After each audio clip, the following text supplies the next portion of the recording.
Buongiorno e ben ritrovati con l'informazione flash di News Sicilia. Vediamo insieme i titoli più rilevanti della mattina. Smantellata un'organizzazione criminale transnazionale dedita al favoreggiamento dell'immigrazione clandestina.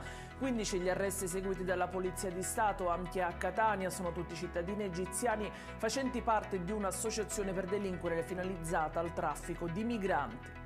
Giro di scommesse illegali, 22 arresti a Messina nell'ambito di un'operazione denominata K. Le accuse sono di associazione per delinquere finalizzata anche al riciclaggio e all'autoriciclaggio.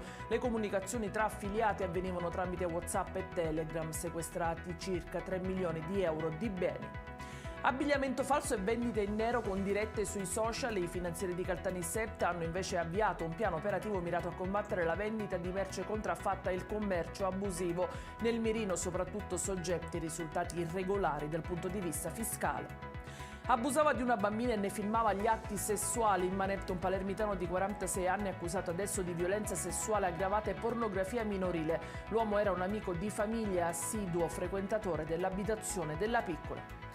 In chiusura l'ennesima vittima della strada in territorio siciliano. Non ce l'ha fatta Angelo Sanfilippo, il motociclista 48enne originario di Canicattì ma residente a Naro, rimasto coinvolto nelle scorse ore in un incidente stradale nell'Agrigentino. Letale lo scontro con un'auto.